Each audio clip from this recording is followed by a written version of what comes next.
Buddham Saranam Gacchami. Dhammam Saranam Gacchami.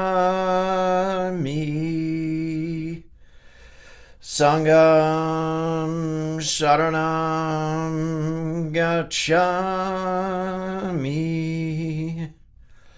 I go for refuge in the Buddha. I go for refuge in the Dharma. I go for refuge in the Sangha. Buddham Saranam Gacchami. Dhammam Saranam Gacchami. Sangham Saranam Gacchami.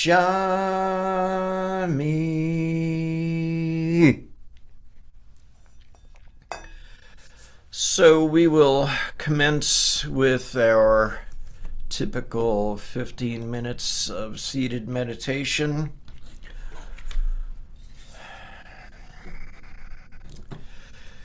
If you want to avoid experiencing reversal, just cut off dualism, then measurements cannot govern you. You are neither Buddha nor sentient being. Who is cutting off the dualism?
Let's chant the Gatha on opening the sutras. This Dharma, incomparably profound and minutely subtle, is rarely encountered, even in hundreds of thousands of millions of ages. Now we see it, hear it, hold, and maintain it. May we completely realize the true mind of all Buddhas. All right. So sit back, relax, sit comfortably, grab the beverage of your choice if you so choose, and bringing us the Dharma from all the way in the land where there is no snow yet, from Shreveport, Louisiana, and Bayou Zen Sangha. Our friend, Brother Chilmin. Thank y'all for being here. Today I'm gonna be sharing a story with y'all called "The Hummingbird in a Forest Fire."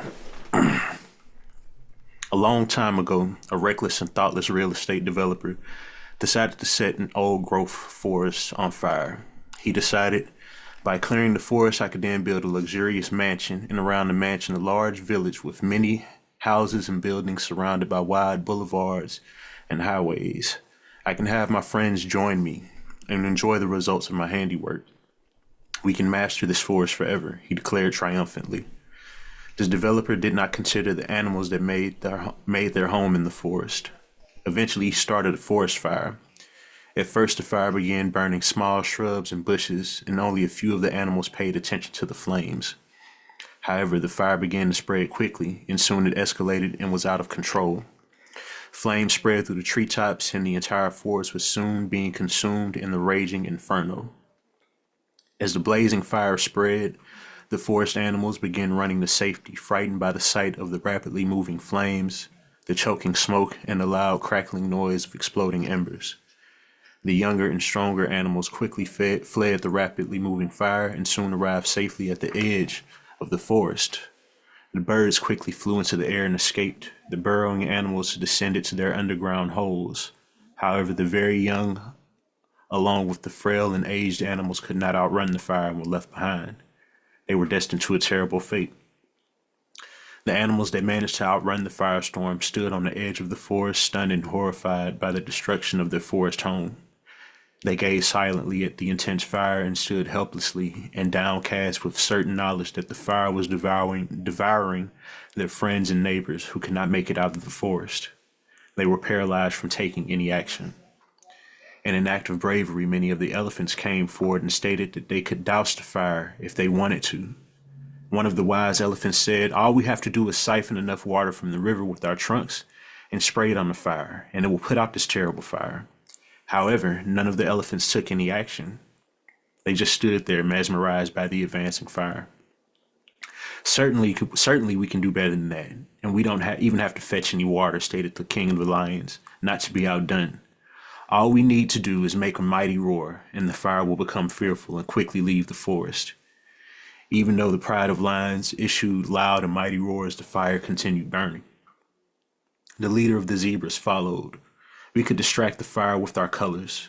We can start running back and forth, and while the fire is trying to understand if we are white with black stripes or black with white stripes, it will be confused and stop burning. That's how we will save our forest. The zebras pranced and danced with great fervor. The relentless fire continued to devour their ancient forest home. Then the head of the laughing hyena pack came forward, except none of the hyenas were laughing. They appeared to be very disturbed. Our forest home is being destroyed. Somebody do something. We are only hyenas and known for cowardice, not for our valor.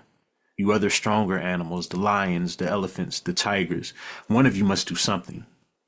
Nevertheless, they did not remain with the others for long and left for their underground dens to meet and discuss the situation. Once they were sequestered by themselves, the scavengers shared their great delight at the sight of the burning forest. Imagine all of the delicious morsels of carrion we can feast upon once this fire has burned out.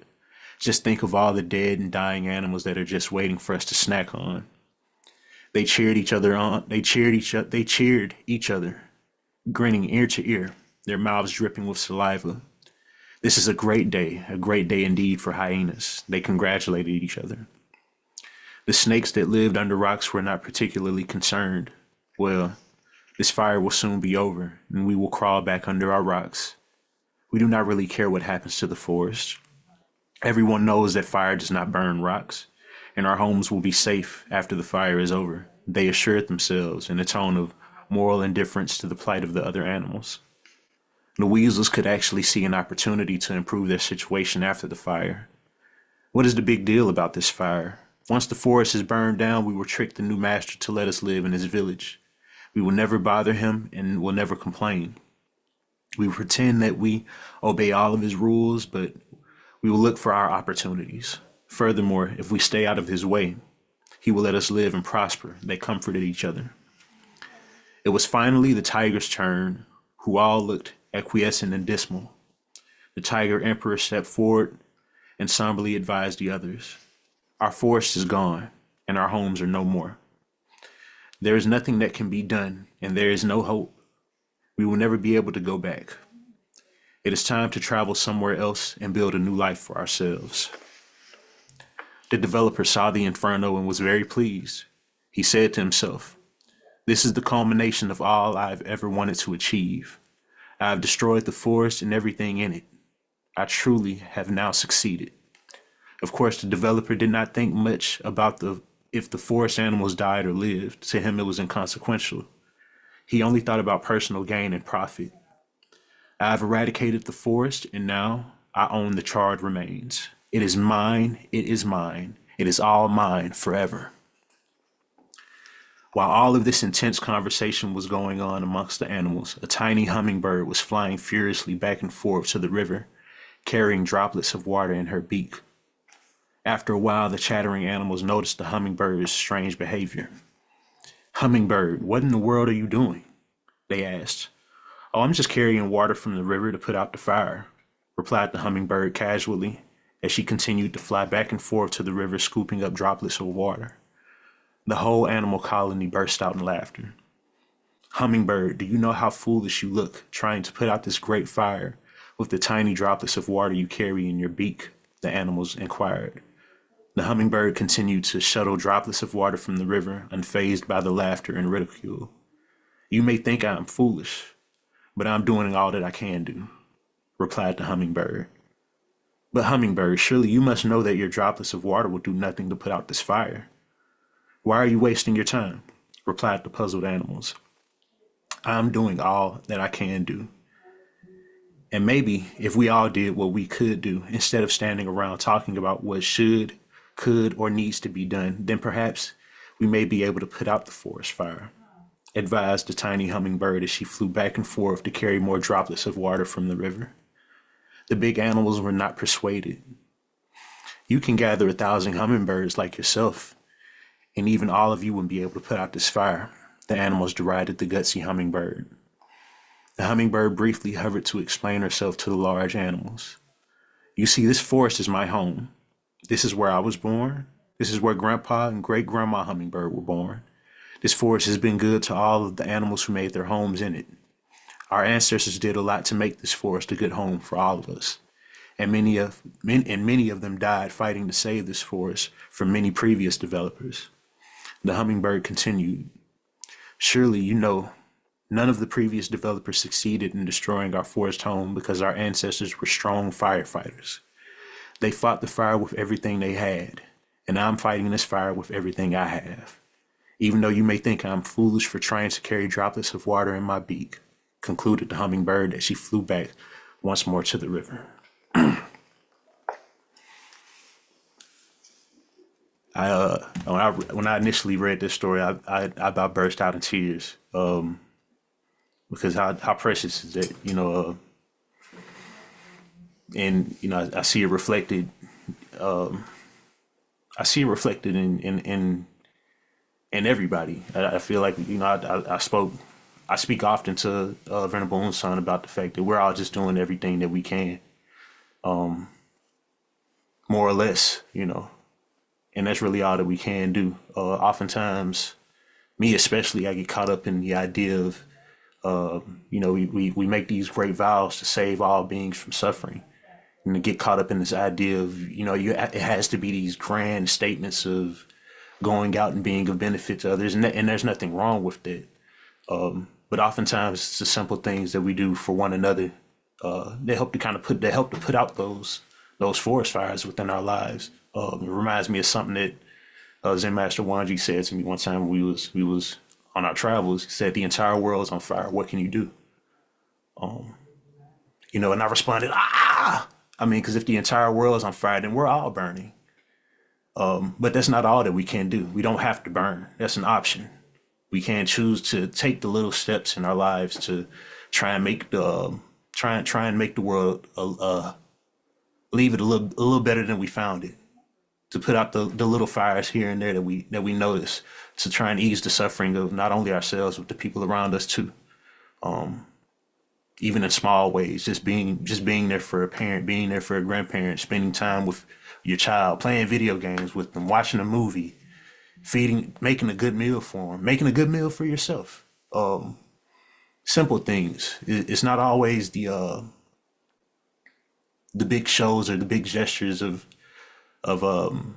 compassion that save the world. Sometimes it's the small things too. So be like the hummingbird, if nothing else. If you can't do anything else, be like the hummingbird. Thank you.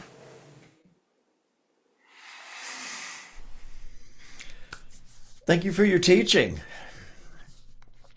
So we're going to go back for another 15 minutes of seated meditation. And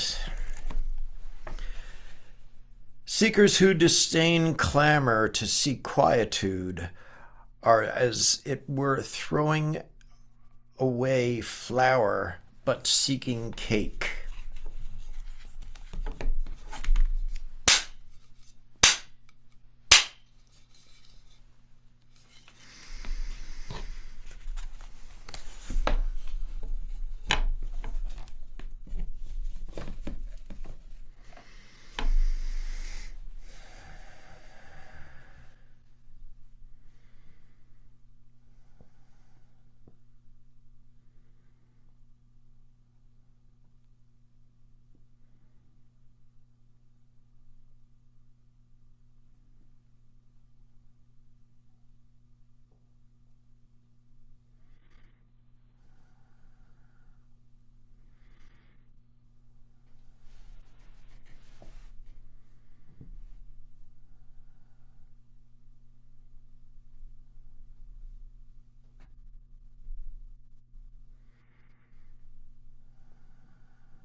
All right, let us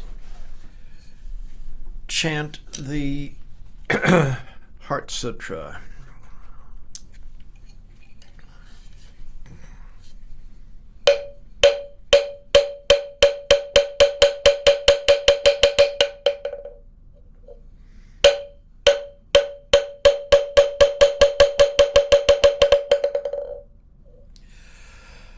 Mahaprajna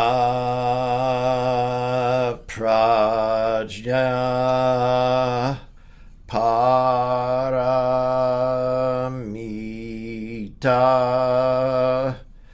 Hridaya Sutra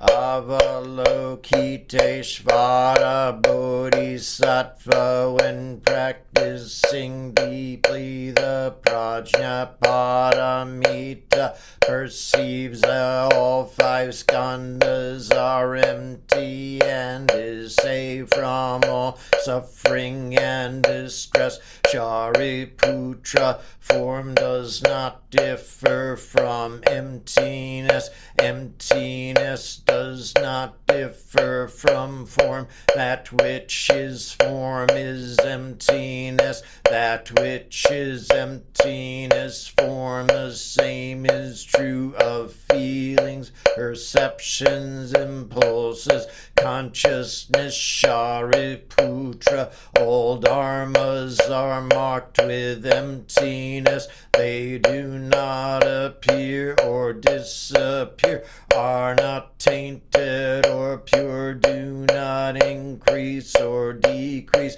Therefore in emptiness no form, no feelings, perceptions, impulses, consciousness, no eyes, no ears, no nose, no tongue, no body, no mind, no color, no sound, no smell, no taste, no touch, no object of mind, no realm of eyes, and so forth, until no realm of mind consciousness, no ignorance, and also no extinction of it, and so forth, until no old age and death, and also no extinction of them.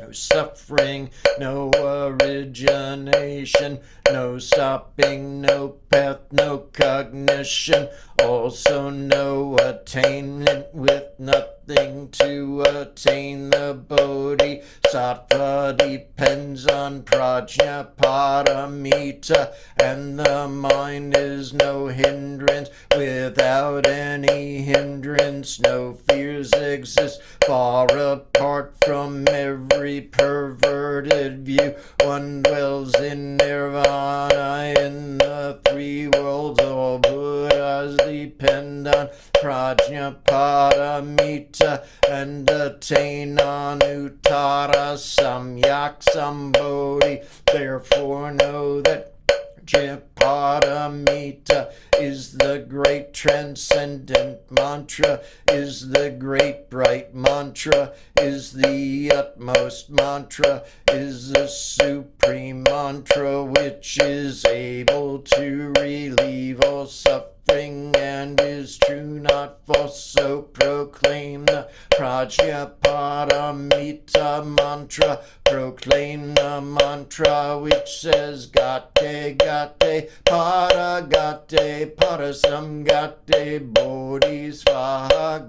Gate Gate Paragate Parasamgate Bodhisvaha. Gate Gate Paragate Parasamgate Bodhisvaha.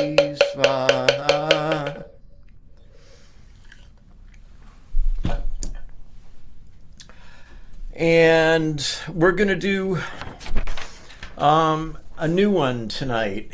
And I think because it's not technically in our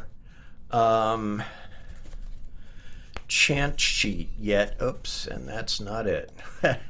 Well, perhaps I won't be screen sharing it tonight. But For those of you who know it, it's the Loving Kindness Meditation by Venerable Wanji. So just keep that mind of loving kindness, of metta, in mind.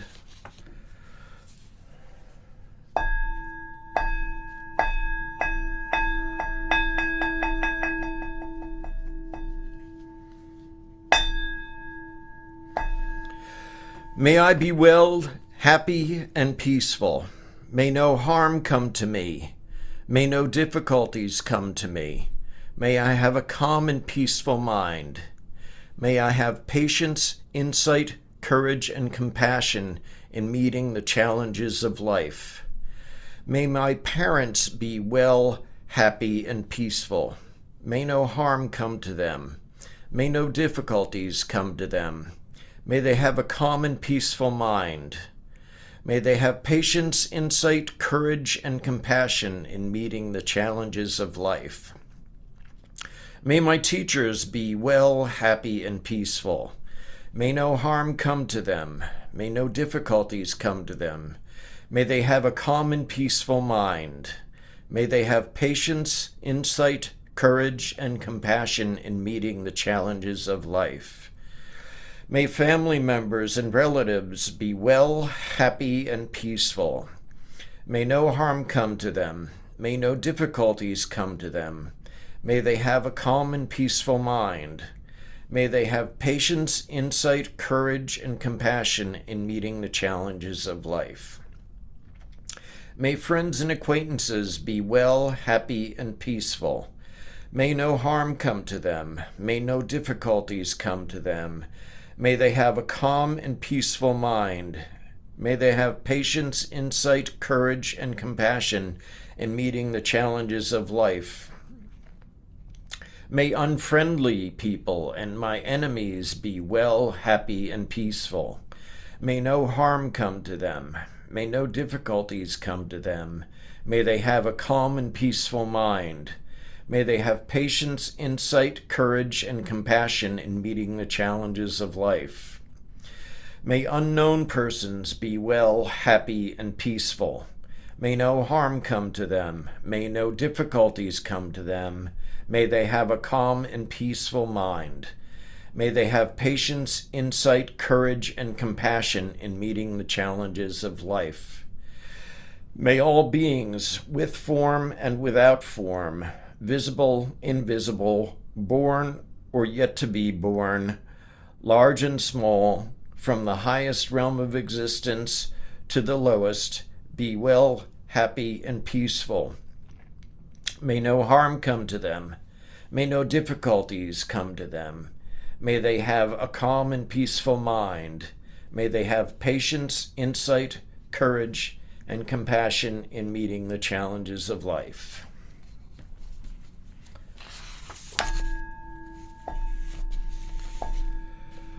Do our dedication of merit. I've got a couple of people, and then I'll open it up for any of you to add someone in.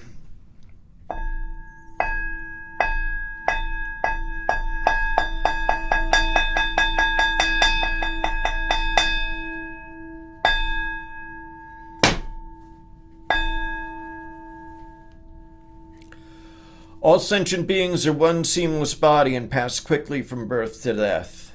We remember those who cared for us and are gone, those who are ill, those who are at war, who are hungry and who are in pain. May they heal and have peace. We especially dedicate our service to Sienna Wood, Mike Gingy Wood,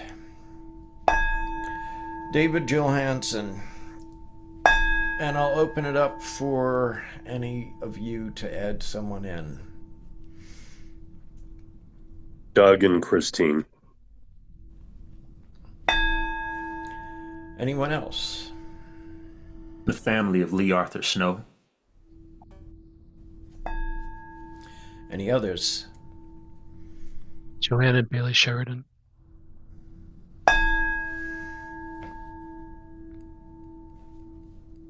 Anyone else?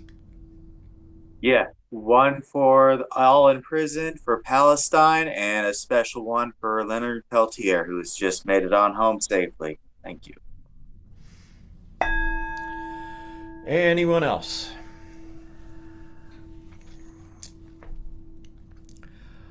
All beings in the 10 directions, subject to the greed, hatred, and delusions of themselves and others.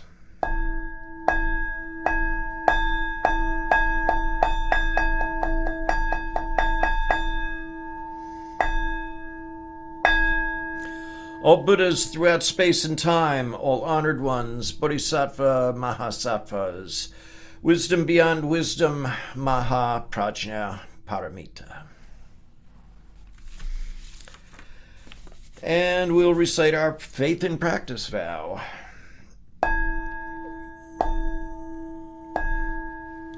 I will never retreat and will be firm in my mind in this correct Dharma. I will escape from the samsaric cycle of birth and death and definitely will see my original face. I will be sure to inherit the life of insight of the Buddha and save all sentient beings.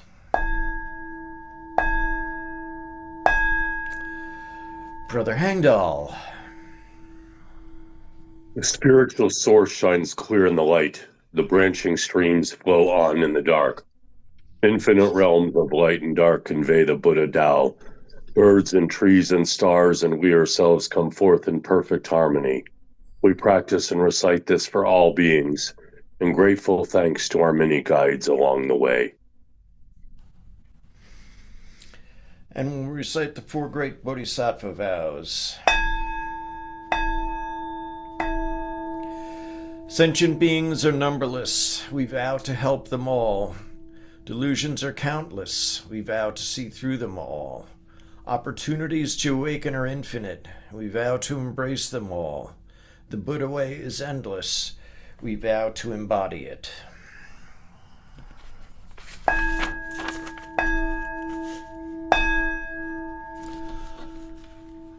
Life and death are of supreme importance. Time passes swiftly by and opportunities to awaken are easily lost.